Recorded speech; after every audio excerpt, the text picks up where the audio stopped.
Welcome to Gosports Live, the pre-show for the event that's about to go down in Texas. It's the Lone Star Major, second stop on the Major League Paintball Tour. Matty Marshall, and I'm pretty excited to have Todd Martinez and Joey Blute, two of the best coaches in the game, and to break down the brackets and break down this layout that just dropped. And there's a lot of compelling stories heading into this second event. Congratulations to Dynasty, took the first event with yet another win. They've been absolutely crushing it since late 2020, and it is definitely their league. They are the team to beat right now. And then also congratulations to the Hurricanes with that second place. First finals appearance for them, a top four for Aftermath, and it's getting very interesting in the Pro League. So let's bring Joey and Todd in here and start up this conversation and see their thoughts on how things are going to go for this second event. And obviously, Todd and Joey, the two teams that you represent, that you guys coach, you guys have had a lot of success in this sport and in this industry throughout the years. But the first event was a little bit of a stumble for both your squads. Todd, a little bit different story for you because you just assembled Chicago Aftershock.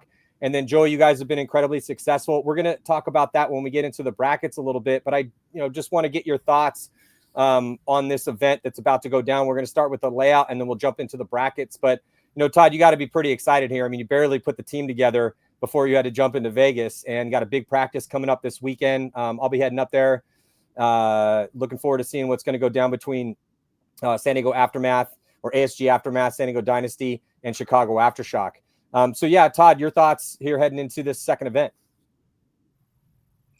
I'm definitely excited, but definitely been chomping at the bit to get back on the field with everybody. The layout looks fun. Very traditional snake, like Joey had mentioned earlier.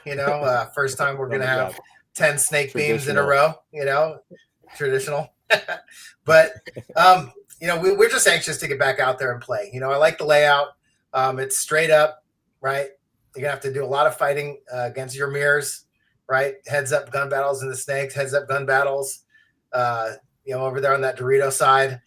I love the wacky field from the first event, to go from that field layout to a field layout like this is kind of funny. But I'm with it, put the diamond in the middle and, let's party, right? So we're as a team, we're really excited to get back out there. The layout looks fun, and, we're going to figure it out tomorrow when we get out there. And then Joey, obviously with, and we can talk a little bit more thoroughly about this when we get to your guys' side of the bracket. But what's just the mentality on the team right now? Damage has had a lot of success the past couple of years, a lot of success historically, and dropped the ball a bit at that first event, not making the Sunday. So what is the mentality like on the team? I'm guessing you guys have been sharpening your swords and getting the axes ready to chop heads off at the second event, if I know anything about Tampa Bay Damage and Joey Blute. Yeah, no, it's prep, go out. We're doing it the same as we've always done it. Vegas it's not the regular, it's an anomaly. It happens. The best teams in the world have bad events. It's part of it. So we got that out of the way. Now it's just time to lock in and do what we know we can do. Shit happens. That layout was definitely a crazy layout where, some things didn't go our way, and we just got to go out and refocus, retool it, and just go out and try to smash some heads. Yeah, again, we're going to go a little bit more into depth when we do get to that bracket C about Tampa Bay and, about the little bit of the performance at the last event. But let's talk about this layout. So throw it back to you here, Todd. So we're talking about traditional. What does that mean to you? If you think traditional paintball field, what does that mean? Just a straight line, straight line. No, V's inside, separated snakes, just one big, giant, long snake. Because if you remember, so many events, in years past, it was just, the snake was the snake. One big, other than for when it was an actual snake, with a head and a little tongue sticking out the front, I remember. But, when you say ladder snake, this is what we're talking about, right? Just one rung after another. Can you climb all the way to the end? And if you can be the last one at the end of that snake, then you're probably shooting a lot of people in the side of the head. But, it's always way more gunfighting heads up with your mirror, right? Because you have to battle with your mirror to go every knuckle of that snake. So, adding those extra snake beams and making it extra long is definitely going to make it very exciting. And then Joey, you were joking before we started, talking on air about how, we're like, oh yeah, traditional layout. And you're like, yeah, traditional, but we were kind of having a little bit of a laugh about that. So what's a little untraditional about this, the way that this specific snake is? I can promise you can go back as far as you want in time and you won't find a snake where there was 10 beams in a row. There wasn't that many beams in the actual kit before this year. So, it is what it is. It's a snake side, a Dorito side at least. So it's traditional in that aspect. I haven't played it yet, so I don't know what that center is going to actually even be playable. It looks like it's going to be a little bit dicey to try to get into that center and do anything. I think what Todd pretty much hit it on the head, and I think anybody who knows how to look at a field, if I just looked at this and said it, I'd say it's going to be a gun battle's paradise. You win your battle on the snake, you're going to run that side. You win your battle on those Doritos, you're going to win that side. I'm sure there's going to be ways of slowing these guys down a little bit. We just got to find out where that's at this weekend. But just looking at it on paper, let's go. Let's take your best snake eye, my best snake eye. Let's see who survives that. And, if we both die, then I'm confident we're both going to fill. Doritos are going to be about the same thing, get out there, battle each other down, and just see how much ground you can get before you get stopped. And I think also, obviously want to get your guys' thoughts on this, but looking at this layout, it is, so Jason Trozen, our commissioner, one that designs the layout. And it is kind of cool. We had a really unconventional layout, and then now going again with this, quote unquote traditional style, in the sense that you have a ladder snake. And so, Joey's talking about it's like gunfighter's paradise.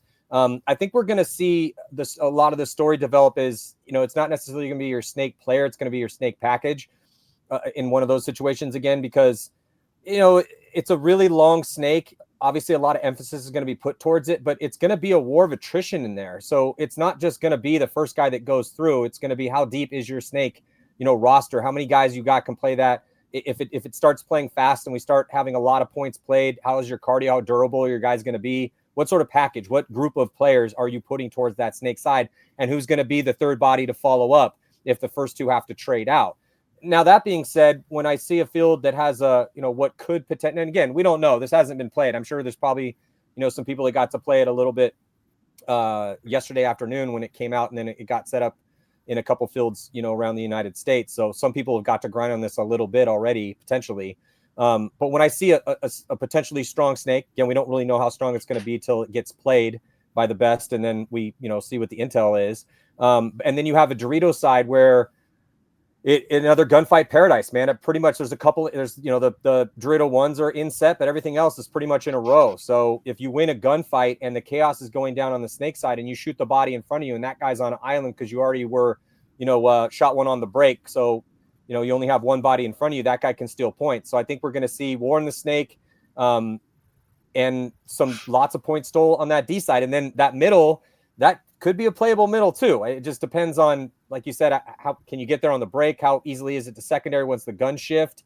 And then that D side looked a little barren. I mean, the can to D1 isn't a big bump, but as far as, bumps across the field from there and then runs out there off the break, if you do dedicate some guns, I'm really interested to see when I head up to ASG this weekend and watch, Dynasty play against, Chicago Aftershock and Aftermath, how survivable it is on the break when it's risked on that D side. I think that's going to be a big question. Todd, what do you think? Yeah, I mean, it definitely looks pretty barren, just from first glance, just looking on the paper, it really seems like there's going to be some big lanes. So, I mean, anytime that you can get that body advantage on the break, it's huge. But, we're going to see. We're going to see when we actually get out there. It's always hard to look at it on paper and be like, oh, yeah, we can do this. I know some teams go through guns up. We looked at guns up a little bit last night. But, until you're really standing there, you can really see how big these lanes actually are and how you're going to be able to run out there.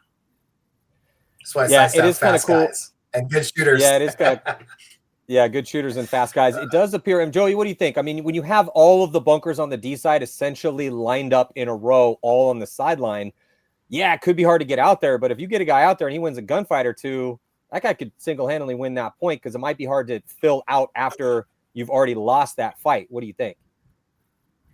Yeah, for sure. I think it's going to be the same on Snake and Doritos. If they're wide, you have to be wide. Otherwise, they're just going to wrap and blow you guys up. Same thing on the Snake. If they get in the Snake and you don't match that move in the Snake, they're just going to come down and shoot you, right? Same idea. Obviously, you're going to be able to slow them down a little bit from some of the inside spots, doing some crossing and whatnot, playing some heads up. But this field looks like it's going to be wire dominant on both sides. So whoever goes out and wins their battles are going to be the ones that have the best chances of, winning these points. So, but I mean, there's still a lot to be figured out, right? Like the first thing I want to figure out is if they get to our side of the snake, can I still hide? If they get to, RD3, can we still hide from him? Is there a way that which is the scarier side, the scarier part? Is there anything we can do up the middle to actually try to combat the snake? Is there any of these tall bunkers you can stand in and shoot people going around? I mean, there's a lot of stuff that has to be figured out. Bounce shots. That I'm sure the bounce shots I'm not so worried about the bounce shots on this field. They didn't put a lot of stuff on the insides to create a lot of bounce shots on this. There might be a couple off the pin, maybe, that on the snake side, same thing on the Dorito side. I think it's going to be more of, if you're tall in one of those big, tall rocket things, you can shoot down on the guy going around the snake, like going from snake 1 to snake 2, because he has to go around, right?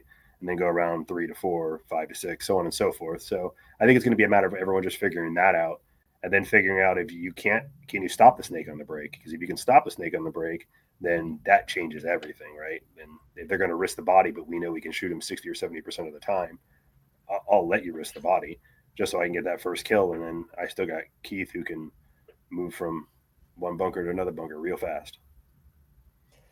I mean, if I think this is good, this could be when I'm trying to think who could do well on a field like this, it just there's so many different ways that you could play that specific argument out. I obviously on a team that has teams that have Keith Browns or aggressive front players and good closers, so the top teams, and then I'm just wondering though, how quick is this going to play? Because one of the things that we got to figure out is if you do go up 2-3 points, what positions do you need to be in to, obviously, because, is this a field you actually can hold off and attack? Is it not? Is it a field you need to take a little ground before you kind of dig in a bit to try to burn some time off the clock? I mean, this is all stuff that's going to get figured out this weekend.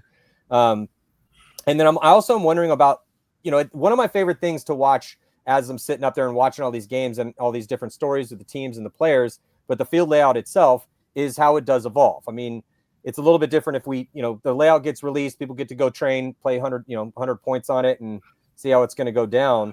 But the story still evolves. And a lot of times the story is, where is the emphasis and the pressure going? So, if the pressure and the emphasis is being put towards the snake side because there's good angles and good lanes and lanes off the break or good angles when you get up the field and guys are going to start running that side. Well, eventually, with enough emphasis and guns being put that way, guys will start slipping up the D side.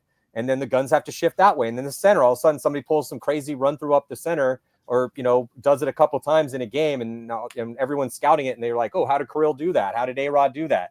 How did Rainey do that? And then all of a sudden now a little more emphasis gets put towards the center and then the snake opens back up. So it is fun to kind of watch that, the boxing match analogy where the jab sets up the overhand right, which sets up the hook, which sets up the undercut. It's just kind of, that's part of the fascinating elements to this. But yeah, I think you're right, Joey, about the bounce shots. I mean, who knows? I mean, there's always a bounce shots on every single field, it seems like, but with all those bunkers being put out, like you said, tape dominant, to me, I don't know. I agree with you there. I'm wondering how playable that center is going to be. I mean, Todd, you guys got A-Rod, he's a center specialist, and Joe, you guys got, Rainey. Those guys can kind of play wherever a little bit. Well, Rainey, they're versatile, but they have been MVPs and all-stars in part because of their ability to murder people up the middle of a field.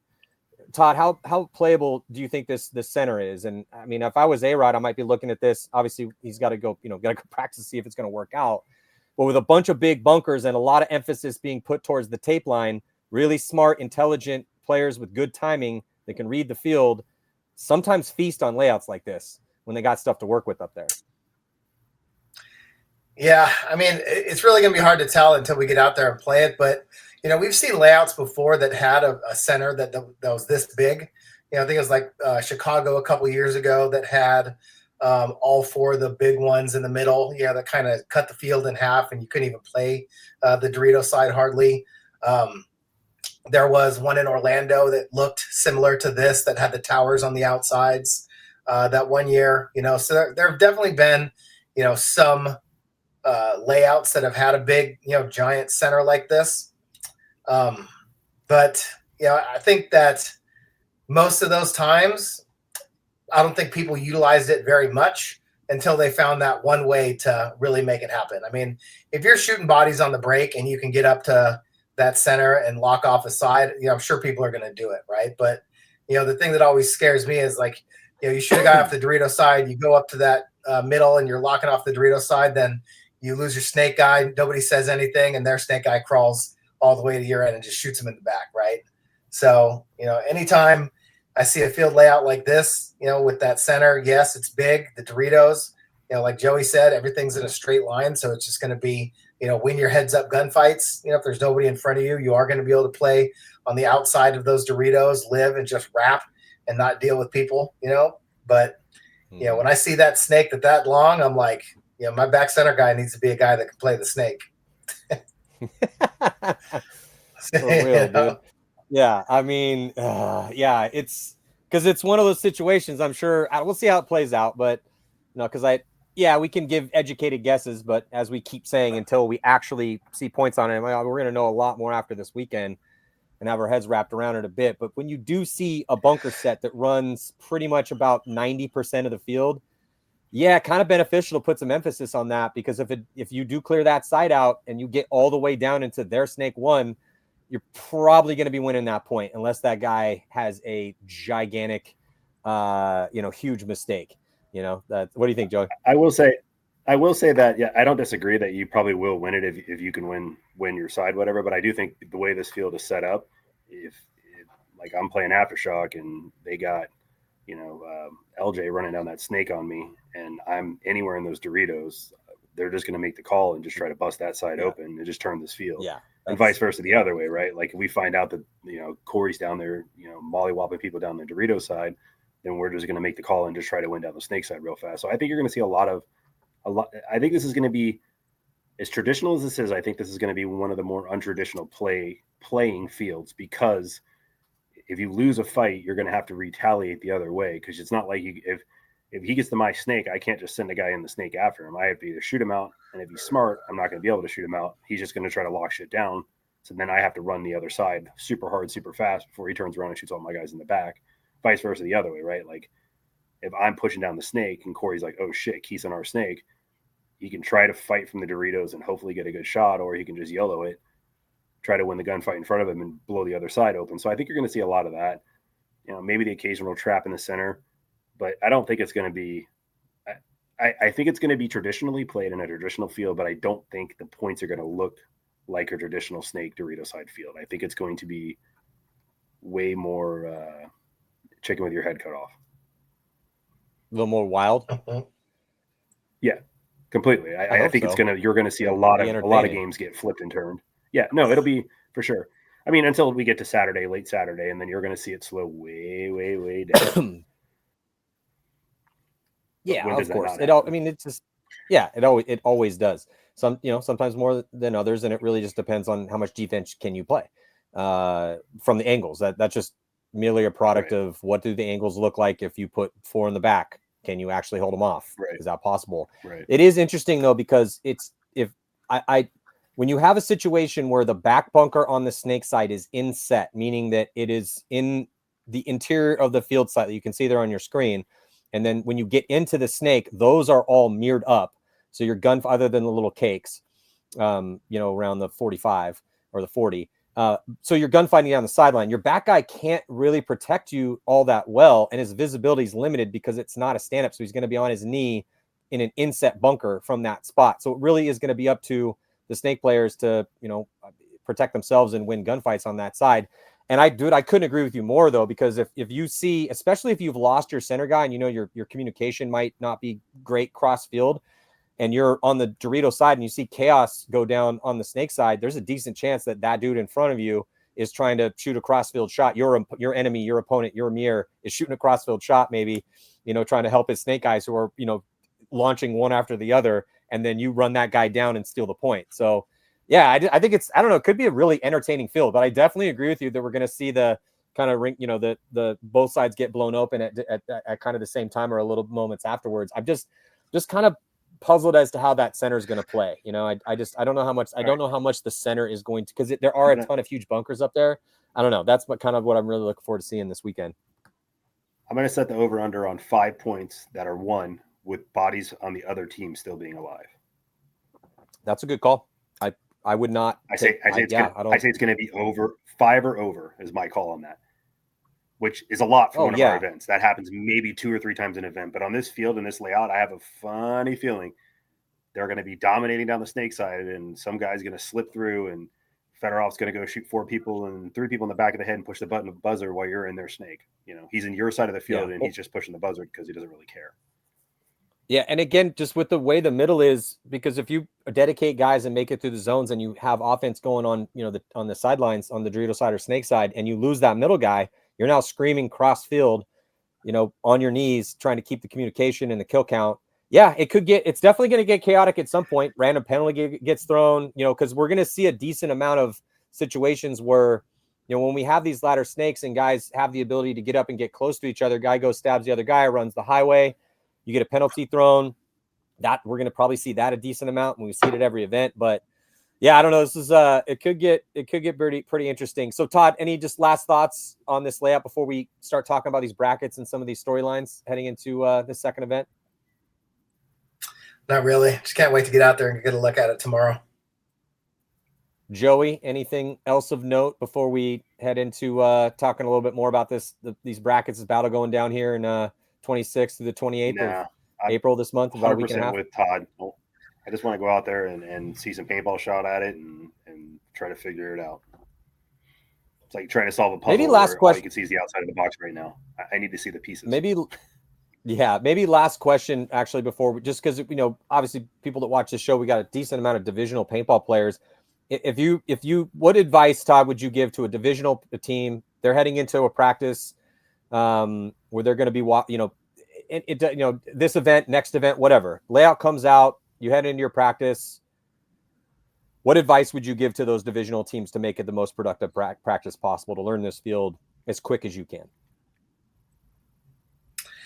Try everything right away. You know, that's one of the things that we really love to do is get out there and, you know, just try to run to all the spots, try running and shooting everywhere, try just running, you know, just kind of, you know, play the full court press off the bat. You know, I think that, you know, that's one of the ways I like to do it. It's just, you know, as soon as you get on a layout, just try and push, you know, as hard as you can, as fast as you can on every spot and kind of see what happens. You know, because, you know, you play a bunch of quick points to start the day, you know, who cares? You're trying to learn the field, you know, you're trying to talk, but, you know, really just try and push it and, you know, see if you can catch people, you know, out of position or not looking a certain way, or, you know, see where kind of some of those holes might just naturally open up. Joey, what do you think? Divisional teams, advice to them as they head into a layout practice weekend? Any team I ever talk to, whenever we get on a new layout, you just got to remember more than anything that it's practice. If you win practice, that doesn't mean shit. So go out there to actually learn. Everything you do needs to be something that you're learning, something that you didn't know before. If you're going out there to win, and if you don't win, you're frustrated, then you're not learning. And if you're not learning, you're never going to win. So go out and actually learn how to play the field and get better every point. I know it's kind of generic and stupid, but it's the truth. Like, most people go out and try to win practice, and it's like, what does that really get you? Did you learn anything? No, you didn't. Like, learn something, dummy. All right, let's head into these brackets. Let's talk about bracket A first. San Diego Dynasty, San Antonio X Factor, Paintball Fit, LA Ironman, New York Extreme. Todd, we'll start with you. Dynasty, X Factor, Fit, Ironman, Extreme. Obviously, Dynasty, with their success, just, you know, there's nothing if they're new to the sport or new to the game, sure, there's some stuff to cover there, and obviously we got to talk about them because they're just so good. I mean, they didn't have Chris Shear there, no Blake Yarber. Ryan Greenspan won the MVP at 42 years old. They're still just crushing it, and, you know, Alex Frazier was lights out for them. I mean, they played amazing. So we know they're good. We know they're going to be a favorite at this event. What are your thoughts on X Factor? I mean, I know, you know, I mean, you can give me your thoughts on Dynasty too. And but I think X Factor, with their lineup that they have, I think they have a legit chance to win some tournaments this year.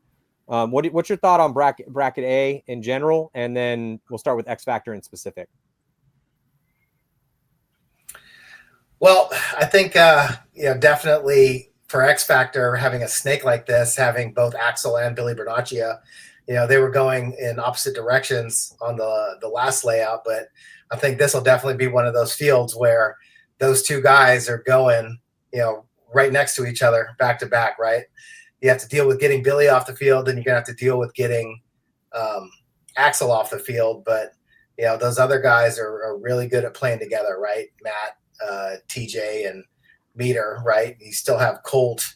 Like, they have guys that can attack that snake really hard, guys that are good shooters, guys that can live.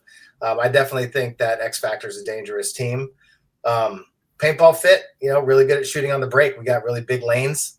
If these guys can shoot people on the break, they got guys that'll go as well. Obviously, I think for Dynasty, getting Chris Shear back, getting Blake Yarber back is going to be huge. But that this field snake like this is the reason why they went and got another snake guy as well, right? So Danny Schonauer over there with Arturo going behind him, that's a nice combo going down the snake side for Dynasty. Ironman, I think the Ironman, I don't know what to expect out of the Ironman on this field. I heard that they might have some injuries. We'll see. I thought that they would be more aggressive. I thought we would have been more aggressive, on that last layout. We definitely left a lot of opportunity on the table. I think the Ironmen were kind of the same way. So I think the Ironmen are probably going to look to attack more, and this is a good field for them to do it. I just don't know who's going to be the one to do it, right? NYX definitely has some good snake attackers. I thought Thomas Taylor, this is a Thomas Taylor versus Angel Fergosa snake, right? Like, when I see the snake like this, right? 1,000%, all I bro, see, 1,000%. Yeah. So, we'll see. Is Thomas going to go in the snake, get back in there like the old days, right? Maybe have a mohawk, right? Show up mohawked up and, just go right back down that ladder snake. So I feel like this is a pretty decent bracket from top to bottom, I know Joey may think differently, but I think it's going to be a lot of good games to watch. Yeah, well, it's interesting because, look, we know X Factor and Dynasty have the firepower to win tournaments. Paintball Fit just got back into the pro league. They were AC Dallas, and then they got relegated and then just absolutely conquered the semi-pro division. I think conquered is a very appropriate word for what they did down in semi-pro. We were joking that if there was a division between pro and semi-pro, that's where Paintball Fit deserved to be because they were just so masterful down there, winning every single event. But to me, when I look at a bracket, I'm just how tough is the bottom of the bracket going to be, and does the top of the bracket rise to their level of experience, talent, and skill? And then that's kind of the fascinating story. Now, if we're talking about a field that could be a gunfighter's paradise, well, that's really good for Fit, and also a field where if you can shoot bodies on the break, it's really going to pay dividends for you. That's really good for Fit as well too, because what are they really good at? They're really good at shooting bodies on the break. They're really good at winning gunfights. We saw that at the first event. Ironman, yeah, not sure. Still, obviously they rebooted their roster. Picking up some firepower from Revo, getting some Canadians on the squad with Mitch, Scotty, and Tom Guest. They definitely have some offense on that team. It's just who is going to be their go-to guys, and I think Shane Pastano and Mike Paxton are still trying to figure that out as they're just one event in. And the New York Extreme underperformed. They only really big hit to them was the loss of Corey Hall. That is a big hit. Corey Hall now on Chicago Aftershock. That's one of Todd's boys now. So yeah, Joey, what do you think about Group A? I mean, if I was betting, it would be Dynasty and X Factor. And it's not because I don't believe in Fit, Ironman, or Extreme. It's just because those are the two teams that have been up there forever, right? And you don't really know what you're going to get out of Fit on this. We've only seen them on one layout in pro so far. They went 2-2, so that puts them at the middle of the pack team. So I can't give them the nod over teams that have been winning for years of the pro division. Ironman are still a brand new team. They're still figuring shit out. NYX had a horrible first event, lost one player, gained one player. I don't expect them to be in that tier 5 very long. But do I see them overtaking X Factor or Dynasty? If I were to bet, I wouldn't bet on it. Yeah, I mean, it's kind of like you said. It's really, I agree. It's tough to bet against X Factor with the lineup they have this year and their success historically, and then it's really hard to bet against Dynasty. Paintball Fit, Ironman, and Extreme definitely have something to prove.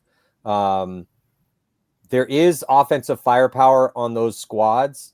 And, I mean, Fit beat up on the ML Kings in Vegas, but then they lost to Revo by 1. They ended up losing to Uprising by 1, and then lost to Houston Heat by 1. So they went 1-3, but they had 3 really close losses on an unconventional field.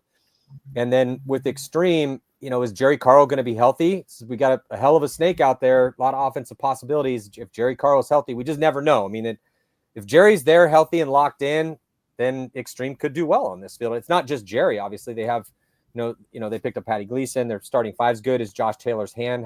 Is his hand healed up, and is he good to go? How deep are they? But yeah, I mean, it's kind of tough to look at this bracket and not call the favorites moving on to Sunday as the 1 and 2 as Dynasty and X Factor. The question is, is Fit, Ironman, and Extreme going to pull off some upsets and squeak in? We did see some upsets at the last event, maybe catch a wild card. If you're unfamiliar with pro paintball and you're just watching this, getting into the sport for the first time, we got 20 pro teams, about 200 pro players, 10 teams move on to Sunday, and it's top 2 from each bracket and then some wild cards. And if you end up in that wild card, you got to win 4 games in a row on Sunday to make it through. Let's move on to Group B. Hurricanes, Impact, Bears, Shock, and ML Kings. Todd, the fact that you guys are down in Tier 4, and Joey, this is going to go same exact argument with Group C. Anytime you have a team with a badass roster, especially, I mean, even more so damaged because it's been essentially the same roster for a long time, and they've proven they can win tournaments. In fact, you guys won 2 in a row not too long ago. Shock is a newer creation, but it's got an amazing roster. But anytime that you catch a group, a bracket where you have a badass team down in Tier 4, Tier 5, it makes that bracket really tough. So just the fact that we have Chicago Aftershock sitting in Tier 4, and then the Bears were surprisingly good, man. I mean, that's a team that's, they got, talk about offensive firepower. They love to push the issue, so this could be a good field for them. And then the Hurricanes have just been nothing but impressive, other than World Cup last year. Other than that, in their pro tenure past couple seasons, they've just been doing nothing but tearing up, impressing people, beating top teams, and really it all kind of came together for them in that finals appearance, up by 3 on Dynasty. They let Dynasty come back for that win, but they were also beat up. So how healthy are the Hurricanes going to be? If they are completely healthy, that does make Coach Mike Bianca have some decisions to make because, I mean, dude, Seawright played amazing. He was one of the best players at that first event. And Nick Ripple was dealing with a foot issue, broke his foot, ankle. I'm not sure exactly what the diagnosis was post-event. But this is kind of one of those things like Todd, you were talking about with X Factor, the fact they got 2 solid bodies as attackers in the snake with Billy Bernacci and Axel Godin. If the Hurricanes got Jacob and Nick healthy, well, kind of maybe solves, Mike Bianca's issue there. Just couldn't suspend them both at the same time. And then is Pate going to be healthy again? Joey, we'll start with you this time here. Hurricanes, Impact, Bears, Shock, ML Kings. Who emerges out of this bracket, and do you think someone catches a wild card out of this bracket? Yeah, so I mean, Impact hasn't missed a Sunday in a long, long time, so you got to give them the nod. Hurricanes missed World Cup Sunday, but took second at the last event. Bears, still a new team, still figuring themselves out. Had a good first event, but still a question mark. Aftershock. Team, a lot of those guys had played together before, but it's a whole new system now. Even though it's the same person running it, it's still a whole new system. Some of those guys hadn't played paintball in 2 years. ML Kings, I don't think they could possibly do too much worse than they did at the first one. So I expect them to be better. So with that being said, if I were a betting man, I would call a wild card out of this one, Hurricanes, Impact going through, and I would put my money on, if I were to bet, on Shock squeaking through on that as the wild card. It is interesting with this bracket and how the Bears did at the first event in Vegas, because the Bears, they went 2-2 and they did make it to Sunday. They did lose in the wild card round to Aftermath, and they got blown out. That was a huge 0-6 shutout loss for them. But they beat New York Extreme by 1. They lost Impact by 1, but then they beat Shock and beat them by a considerable amount. So this will be a rematch here for Aftershock and the Bears. And then they had lost to Aftermath by 1. So the Bears were relatively impressive. And then Impact, yeah, you never can count Impact out. I mean, that's an all-star roster. They took second at World Cup. They're going to be hungry for it. legendary team. A couple years ago, they won 2 events in a row. So Todd, your thoughts here I do have one Group question. B. I have one question for Todd. Oh, yeah. I have one question for Todd before you go into that. So, Todd, how many penalties did you guys get when you played the Bears? A lot. We got a lot of that happening again. A lot of build time penalties. Yeah. I don't see that a lot of penalties. I don't even remember. Todd's gonna. I promise you, the people that got the penalties are gonna be on a very short leash, and the first time they even show signs of being douchebags, they're gonna get sad. Well, and Todd, I feel like you guys threw some points away too, because you guys went down. I mean, you lost by 5, but you were throwing some points away, obviously with the penalties, but chasing a score too. I mean, your thoughts on that loss against the Bears, because you guys are going to be a rematch. It's going to be a rematch in the prelims against the Bears. They beat you by 5 at the last event. Yeah, I mean, you're both right. We definitely got some penalties. I felt like we got a lot of bad penalties at bad times in a lot of our games that didn't help. But you go back and you watch the games on Gosports later, and it's like, with a new team, just having that connection, that communication, not be as good as it could be. It's just a lot of guys just trying to do things individually. Right. And I think that, that's true, is that we just threw away a lot of points that we very easily could have won. I have a picture on my phone of one of the points from the Bears game where they have 5 dudes across the field, and, we have a good spread across, and we just don't go anywhere. Right.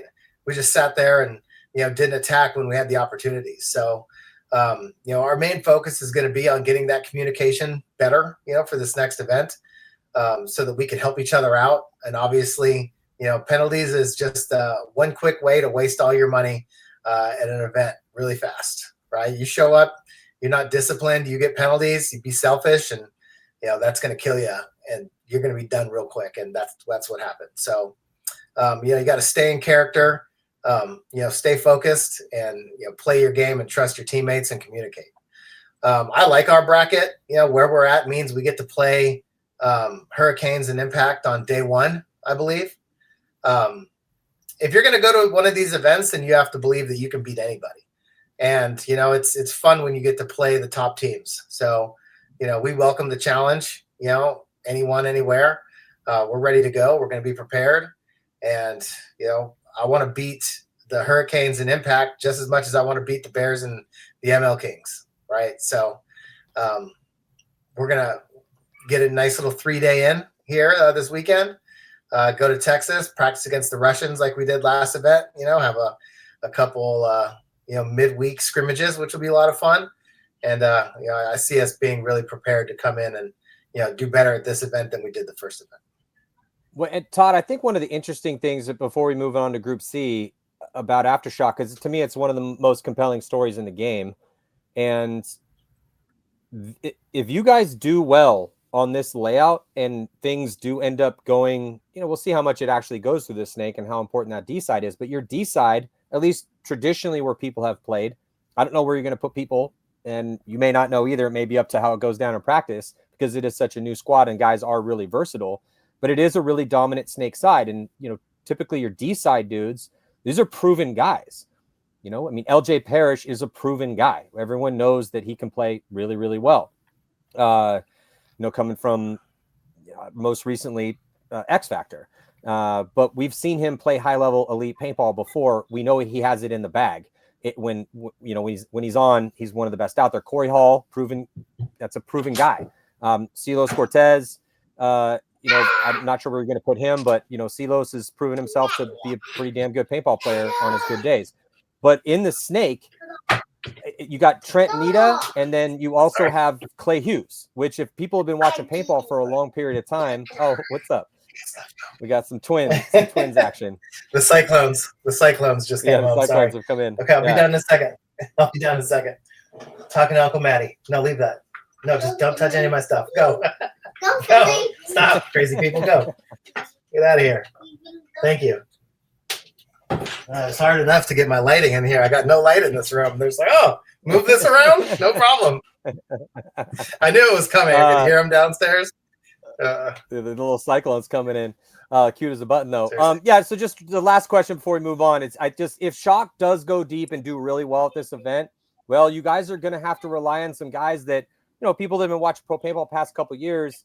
they know that Trent Nita and Clay Hughes can play paintball, but they've, not been on winning paintball teams that have like crushed it, won paintball tournaments over and over again. I mean, these aren't all-stars. These are guys that are flirting with paintball greatness, and we know how talented they are. And I'm just kind of wondering, to me, one of the most compelling stories at this entire event is what happens to Chicago Aftershock Snakeside, because your D side super experienced. Like, I know I've seen what those guys can do, and I've seen glimpses of elite prowess out of both Clay Hughes and Trent Nita. But Nita's new. I mean, he's been around for a couple years, but bouncing around trying to find a home. And you were willing to extend a hand and be like, all right, kid, let's see what you can do.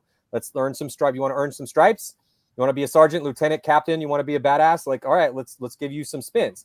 And then Clay Hughes, I mean, I feel like that was a big loss for the Ironman. I think a lot of people in the know also think the same thing, because on his good days, Clay Hughes is a beast. But again, untested in the deep water. So I just think that's a really compelling story for any paintball fan, is to see what happens to Chicago Aftershock Snakeside here at this field. Because if you guys go deep and those two dudes do not play well, then you're going to have to bring other people over to play that spot. And because I just don't see a team winning a tournament or winning this tournament not having at least two dudes wrecking shop on that snake side. Now, of course, your D side and your middle and your back dudes, you're gonna have to do all of it. But before we move on to Group C here, what's your thoughts on the situation awaiting whoever you're going to be starting on that snake side as the first and second to go? So I'm actually very excited to get out there and just get it going myself, because both guys have been very humble, very anxious to learn, talking very well on and off the field, about what they see, what they're doing, what they're thinking, why they do the things that they do. I feel like Trent is a guy that we can put anywhere, right? He can play in the back center. He can also be a one on either side of the field. I love his versatility.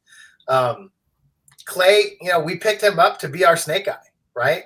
Yeah. So he's going to live and die in that snake. He's done a good job of just, getting out there and knowing his role, and, trying to be the best he can be at it, be willing to make mistakes, and then just talk about it, right? He's always very receptive to criticism, right? He knows what his weaknesses are, and he wants to get better. But, he's only been playing pro for a couple years now, right? A year. So 2 years, this is his third year. So, I mean, he knows that there's a lot of things that he doesn't know, and a lot of it's experience, but, he's definitely not shy about going in there, getting his hands dirty. I mean, he's a mechanic, right? So, he does it all day, every day. But, I really like the potential and the ceiling on both of those guys, right? I feel like there's so much more that we're going to see out of those guys throughout this year. So let's move on, talk about Group C here. Joey, Legion, Infamous, Notorious, Tampa Bay Damage, and AC Diesel. And to me, this is the bracket of death, because the fact that you have Damage in Tier 4 and Diesel, and like I understand that Diesel was the only team that did not win a game at the first event, but that roster is still really potent. They've got to be pissed off at this point in time. They've been pissed off for a while. But and I was on the Spick and Span show on Tuesday. We talked a little bit about this with Kyle, but to me, this is the bracket of death. Damage and Diesel in Tier 4 and 5, bro. This is a scary bracket. Joey, what do you think? Yeah, but I think it's just like what Todd said earlier. If you're going to win, you got to beat these guys. I'd rather beat them in the prelims. Guarantee I send one of them home, two of them home, not have to run into them when they figure it out on Sunday. And again, just like Todd, because I'm in the shit bracket, I get my two quote-unquote hard games early. So, I mean, it is what it is. Like, you know what you get with the Russians. This field, us against the Russians, I like our matchup in that. The crazy fields, they're a lot scarier than more of a traditional field. Infamous, they kind of have adopted the Damage style of paintball. So yeah, it's good. We'll go head to head with them in our style of paintball and see who comes out. Notorious, they had our number at the last one, which is good. It gave them the confidence to know that they still belong here. Good for them. So, see if they can do it twice. And then AC Diesel, it's going to be a good matchup for sure, right? Like, I don't think anyone in our bracket's going to be an easy game. They're all going to be hard, but we've all been doing this long enough to know the harder the prelim bracket, the easier Sunday gets. So the guys that get to skate through into Sunday are the ones who normally get knocked out in the quarterfinals of wild card. Well, look, I was just going to say, not to interrupt, but a good prop bet on this entire tournament would be I don't know what the odds would be, but I mean, there's a decent chance that the winner of the entire tournament, no disrespect, Todd, no disrespect, Dynasty, or any of the other top teams, but when you get Legion, Infamous, Notorious did beat Damage at the last event. That was their, they also beat the Hurricanes too. I mean, I don't know, man. Like there's a decent chance that the winner comes out of this bracket. I mean, because this is a nasty bracket. And if Diesel shows up and actually plays like their roster dictates they should be playing, and Damage is actually playing like Tampa Bay Damage has played for the past couple seasons and has for over a decade, and then Infamous I really like Infamous's roster. I was talking about this at the beginning of the season. That's a badass roster right now. They got a lot of weapons. This is a field where you need a lot of weapons. I don't know how quick these points are going to go. We could see a lot of points out there, meaning you need to have depth and cardio. And then Legion looked the best that they'd looked in a while at that first event with the pickup of J-Rap. But they don't have a lot of depth either. So this is, to me, one of the most compelling brackets in the entire event. Todd, some last thoughts before we move on to Group D. What do you think, man? I mean, I know you probably want to say you guys are winning the tournament and the winner's going to come out of Group B with, Impact, Shock, and Hurricanes, and but it's just Group C is a nasty bracket, dude. This is Notorious. I think kind of shocked everyone at the first event with how well they played at that first event. They lost their coach Ryan Gray, but they definitely have some experienced dudes on this team now, and ABJ is a beast, So it's like to me again. I'm a sucker for a good story, and Group C. This is going to be one where I'm going to take the microscope to this when this event actually goes down, because I'm really fascinated to see what happens with Group C. This group has Alex Goldman, Keith Brown, ABJ, Jonah Jamroz, and Zach ZP Diesel, right? And the Russians say that they want to try and play 100 points a match. So we'll see if they're going to be able to do that on this layout. If they shoot well on the break and really, force that issue, we'll see. But you have, some of the best snake players in the league all in this bracket, and they're all going to have to go head to head. So that's going to be sweet to watch. 100%, dude. Yeah. So mark it on the calendars, boys. Group C, boys and girls. Group C is going to be really, really fun to watch. Let's move on to Group D. Aftermath is just, yeah, you do have to wake up early for that one. Depending on where you live, but those, because your first game, Joey, I got it on one of my screens right here. Who's your first? 8 and 10. Who's your first game? 8 and 10.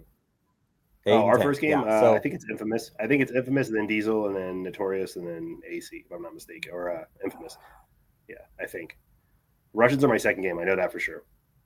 Yeah, it's Infamous, and Tampa Bay Damage at 8 a.m. Also in that bracket, Heat and Uprising.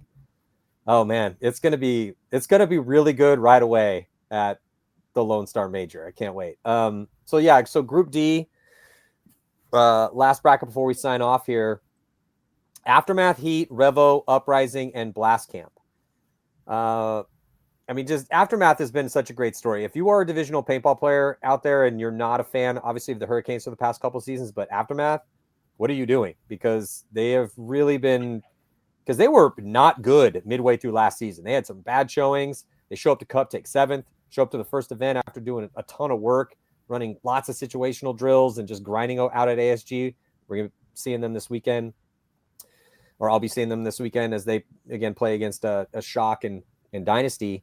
But what a great story. And then Houston Heat, been a while since they won a tournament, but Jesus, they are always in the hunt on Sunday. They made it every Sunday, and they keep going deep, not as deep as they would like to go. They did have a bad World Cup with the way that World Cup went down. They didn't win a game at Cup, but they had got the buy into those top rounds. And then they changed coaches, obviously with this, Todd going to Shock and Ryan Smith stepping up to coach. But they're still super, super fun to watch. Definitely going to be a favorite. Revo was surprisingly really good after losing the core of their team. They were really good at the first event.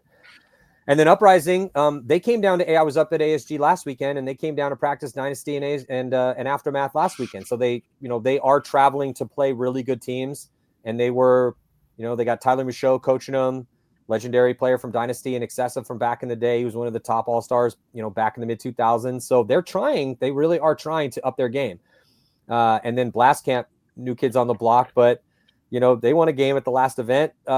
Joey, what do you think about Group D? I think there's a lot of question marks in this group. Aftermath's they're on the uptick, so you kind of got to give them a little bit of a nod. Heat is consistent; they make Sundays, so I'm definitely giving them the nod. Revo, I put a question mark next to them. I mean, they had a good first event, but I don't know about any consistency with them. They turned over half their roster last year, so there's really honestly, with them, I can't get a firm grip yet, just because they haven't been in it enough for me to be able to tell you. Uprising. I mean, if they didn't, adding a coach is going to help them for sure, but they just need to be able to stay the fuck alive at the clutch moments. They're not very good at that. They tend to give the points away. I watched them multiple points in Vegas where they're up on bodies and then they just end up losing. 5-on-3s, 4-on-2s, stuff like that. So it's got to value their lives a little bit more. And they could, honestly, we say it all the time. Uprising could be a Sunday team, depending on the layout, the time, the paint, the guns, the weather. The tarot cards, the phases of the moon, the tides. Right, exactly. Yeah. And Blast Camp, I think Blast Camp is just going to get better the more they play, right? Like, they've shown that they know how to prepare for an event. It's just a matter of time, right? They have a bunch of young, athletic, fast kids on that team. They got some pretty good shooters. So it's just a matter of those guys getting the experience. So, do I call them a Sunday team yet? No, I don't. Right now, if I were to say out of that bracket, it's going to be Aftermath and Heat coming out. Yeah, I think the safe call is Aftermath and Heat. I think Revo or maybe Uprising could catch a wild card. Those are the safe bets. Looking at Blast Camp, though, here, Todd. So they lost to Legion by 1. They lost to X Factor by 2. And then they beat Diesel by 2. So up until that point, going into their Dynasty match, Blast Camp was sitting at 1-2. With a pretty close score, but then they have to go try to get a big, win by 3 or 4 against Dynasty to have a chance to make Sunday. And then they get completely blown out. They don't score 1 point against Dynasty. It was a 0-6 mercy rule loss in their last game for Blast Camp. But the fact that they hung with Legion, hung with X Factor, and then beat Diesel, that's a really impressive showing, considering the fact they went because you look at the record, 1-3 with a -7, not great. But if you take off that Dynasty loss, it still was a pretty impressive performance for their very first, pro game or pro tournament that they've ever played. Because, Paintball Fit, a lot of those guys have had pro experience before. They crushed it in semi-pro, come back into pro. But these, the Blast Camp guys, kind of true rookies in a lot of ways. And then with Uprising, just one of the more frustrating teams to have watched for a long period of time. Because as Joey was just saying, depending on, is Morrow's in retrograde? What's going on? We have who knows what Uprising is going to show up, but it's a good sign that they're traveling down on an off, not even a layout weekend, coming down to play Dynasty and Aftermath, the first and fourth place teams in the last event, getting on a plane, coming down and grinding against those guys. I was there at that practice and they were, getting a lot of good spins in. At the last event, though, lost to Revel by 3, lost to Heat by 3. They beat Fit by 1, and then lost the Elmo Kings by 1. That was the Elmo Kings' only win. They go 1-3 with a -6. And then, before we can, Aftermath, Heat, Revo. What do you think, Todd? Again, Aftermath, just like you said, they've been grinding a lot, right? They'll play against Dynasty a lot. But they have a lot of local guys. All their guys are here. They can all drive to practice, go to their home field, and play as much as they want. And that's such a big thing in pro paintball, right? In any sport.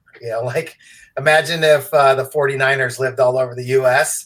And just came together every couple of weeks or so for a practice. How good would they be in the NFL, right? So having that consistency and that continuity of their players, I think that. We talked about this on the webcast. I think they kind of shot themselves in the foot last event. I think they had one squad that was playing well, and then the other squad that wasn't playing as well. And I think it hurt them by running 2 squads on Sunday. They beat Houston Heat on Sunday. right, in the first round. So, beat that the they're Bears in capable of wild beating card. good teams. They beat the Bears. They shut out the Bears and then beat Heat by 1. And then they got shut out by the Hurricanes. Yeah. So, I mean, still a decent run, though. Styles make fights, like you always say, So, on this layout, I think that, they're going to have to shoot well on the break and, get some big plays out of guys like Castro. I thought that he played really well for them last event.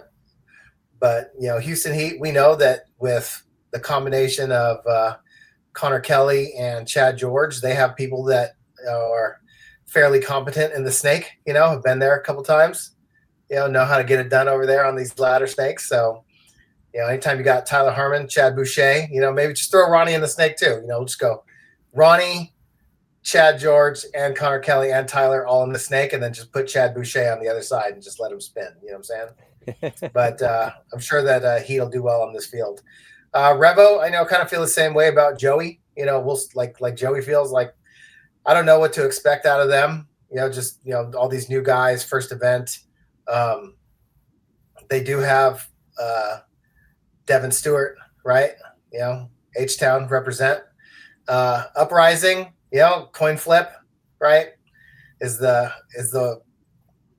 team going to show up that dominates on the break and is able to close out points, or are they going to have the guys that just get shot silly, being up tons of bodies and give away points, right? I was actually pretty proud of Blast Camp, the way that they showed up to play their first pro event. They didn't play to not lose. They came to play, right? They were running and shooting everywhere. They were aggressive. They played their game. They looked like they were prepared, and they definitely had the kind of like a fearless attitude. They definitely left it all out there. So, I'm sure that we'll get some games. I think this is the bracket where anybody can beat anybody. And it's why we play the game, right? It's gonna be fun to see how it all plays out. Yeah, Revo, I agree, is a very interesting story that we don't know how it's going to play out. But again, just as we talked about, if this is going to be a snake dominant field, the ladder snake running 90% of the field, obviously, look, of course, the D side is going to be important too, as have to throw that asterisk in there, of course. But Caleb Abel has been a beast, and if Caleb's on, they got Frank Antetomaso. He's also a beast. Bowen is an athlete. Benny Carroll can save some points. They picked up Clint Moore, who didn't get a ton of spins at that last event, but he's another dude that's won one-on-ones and saved points in his career. Sean Salcedo, Devin Stewart, Elliot Weaver. I mean, this is a pretty badass roster. If you look at their roster, it's actually not surprising that they went 3-1 in the prelims, beat Uprising by 3, beat FIP by 1, beat the ML Kings only by 1, and then lost to Houston Heat by 3, and then lost to X Factor by 1 in the wild card round. But that's a pretty lethal roster. So if they are all dialed in, I could see them making another Sunday. The problem is, with as consistent as Aftermath has got, and yeah, I'm wondering, I'm going to ask them this weekend, hey, are you guys planning on running 2 lines again? Because I don't, it's, Joey, what do you think, man? I mean, before, again, we're going to sign off here in just a couple minutes, but the last team to run 2 full lines and win an event, it's been done a few times historically. It's so difficult to do. It was Tampa Bay Damage a few years ago in Texas on an unconventional layout, on a non-layout minor, where no one got to see the layout, and you guys just, ended up pulling out that victory with Jacob Edwards being the hero in a one-on-one, but still but you guys ran 2 full lines. I mean, do you think that's a mistake, or do you think that that's something that they, because you were the last coach to implement that and it worked out for you guys? They're going with that, hit or miss. It's 100% hit or miss. Like, I'll run 2 lines if I can. I mean, I'm here's a news drop. We have all 10 people again. So yeah, I'm going to run 2 lines. If one line's sucking, I'm going to switch it to 1 line. If my lines aren't working, then I'm going to switch it to the 7. If the 7 don't work, I'm going to take it to the 6. If the 6 don't work, I'm going to take it to the 5. If the 5 don't work, that sucks.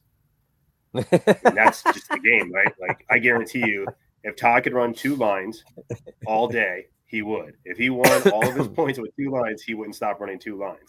The second one line shows weakness, you got to do what you got to do. So, I think Aftermath, I think it's smart and long-term for them for sure, because they have a bunch of young guys that don't have any experience, right? That's what that team's mostly made up of. Their veterans are still young guys in the pros. So, I think it's smart of them to do that long-term because they're getting their whole entire team better. Even on those losses, it sucks that they didn't win. It sucks they had to take fourth, but they got guys experience that you cannot ever duplicate until you get there. And if you don't ever give them a chance in those situations, they never get that experience. You never actually get full potential out of those players. So I think if you can go 2 lines, you should go 2 lines. But I do think you have, as a coach, you have to look at it and be like, all right, you guys are sucking. These guys are winning. I'm going to spend them again. Yeah. That's why when we're going to do this pre-show, one of the big questions that I was wondering, I was like, man, I wonder what Joey thinks about that, because you were the last coach to take a team running 2 full lines the entire event, showing the depth of the roster to win the first event for Damage in a while. And it was very, very impressive. And then Aftermath runs 2 lines, and they're way less experienced than Damage in that exact same situation, in the sense that the guys on your team on average had at least a decade of an experience. There's a couple guys here or there, not as much, but still, even some of the less experienced guys like Lackey still had years in the game. And then with Aftermath, but I think the strong point you make is that, okay, cool, whatever. They took 4th, or bummer, whatever. They took 4th, however you want to look at it. But the fact is, they ran those 2 lines the entire time. So that really does build the mental tenacity, the physical skill, and the situational awareness for everyone on that roster moving forward forever, whoever they end up playing for, because they went that deep in that situation and all those guys got those looks. And it's going to fire them up for the next event. So but that's, to me, one of the big questions moving into this event. If I was betting on Aftermath, I'm like, well, they're going to run a starting 7, or they're going to, obviously only 5 can play at a time. But like you said, I'm going to run 2 lines until it doesn't work. Anyone shows weakness, I'm going to, move that to the 8, to the 7, to the 6, to the 5. And if I can't get 5 that are playing well, then that sucks, because that means you're not going to win that tournament. So, but yeah, I think that was an elite answer, because that's so true, in the sense that those guys did get some just, experience that money cannot buy. I mean, I guess it can, because there is amount of money you have to pay to play the tournament, but still, it just, I think the future is very bright for Aftermath, but because we have seen some bright shining lights on that, now you have to kind of say a relatively deep roster. The fact they ran 2 lines that made it all the way to top 4 is impressive, considering that if you took the average, even a decently high level paintball fan, and looked and showed them their roster, they probably wouldn't know a lot of the dudes that are on that roster. So yeah, it's going to be a super fun event. I guess the last question I have for you guys before we sign off, let's take Aftershock and Damage off the board, and we're going to take Dynasty off the board as well too. So no Shock, no Damage, so you guys don't have to have your dudes get mad at you, and no Dynasty because they've won half the damn tournaments in the past 4 years. So that's an easy pick. Who wins the tournament, or who makes it to the finals? Easier question. Todd, who makes it to the finals? Just one team, not your team. You can pick Damage if you want. Can't pick Dynasty. Can't pick Shock. Who would you be playing? Let me put it this way: who would you be playing in the finals? Legion. Okay. The Russians. Yeah, I think that J-Rab made such a big impact for them. They needed another piece. He's familiar with those guys, and he understands their style of play, and he's very adaptable to whatever style of play is being played. And he's really good at the way that they play, and he fit right in and instantly made those guys better. Do you think if they want to run 100 points, do they have enough depth? Do you think they can do it with that 5-6 dudes they got? I think they can, because Karslev's in amazing shape. Sergey, he's in great shape. Malloy, he goes all the time, right? J-Rab's in shape, and they rotate out their snake eyes, right? So Tiger King's not bad. I definitely Kulug is not bad. Yeah, he's not bad. I mean, they know what they're trying to do, so they wouldn't play that style of play and not prepare for it, right? They let it fly. Joey, yeah, I guess the best way to phrase this question then would be, who are you guys playing in the finals? I would say X Factor of you take the teams off the board that I'm not allowed to pick. I'm going to say X Factor. I think this field's going to play really well for him. Ryan's a very smart coach. They're a very technical team, and I would say they have more athleticsness and speed than they've ever had. Yeah. So I would give them the nod. I mean, I think Axel and Billy together in that snake is going to be pretty scary. And honestly, on Friday and Saturday, I thought up until even the Dynasty match, I thought X Factor looked the best, even though they lost the Dynasty in that prelim match. It's like, Dynasty was pulling rabbits out of their hats and shit, where X Factor was technically breaking the field down better than anyone. I was watching them going, damn, we need to do that. So, I don't do that very often. No, they were really good at the first event, even though they went 2-2 in the prelims, like you were saying. So, they beat up on Diesel a bit. They beat Blast Camp by 2.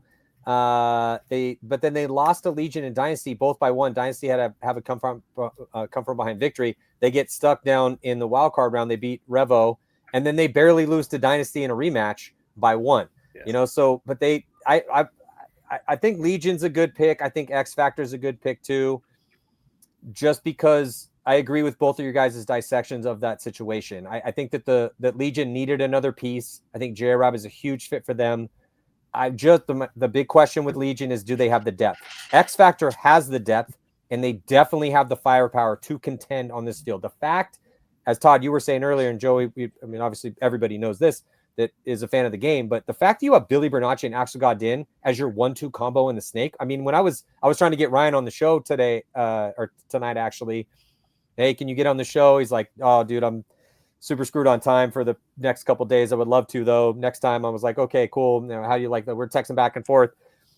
He's like, oh, just all the stuff we talked about the field.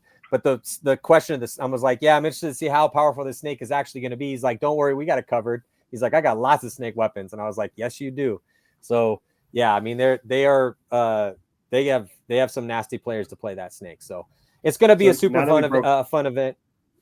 Sorry, go ahead. Just one more thing. Now that we broke all that down, let me drop the news on you in case you haven't been looking. Go to theweather.com, everyone. Make sure you pack your bud boots, your visors, because there's rain coming Friday, Saturday, and Sunday. God bless.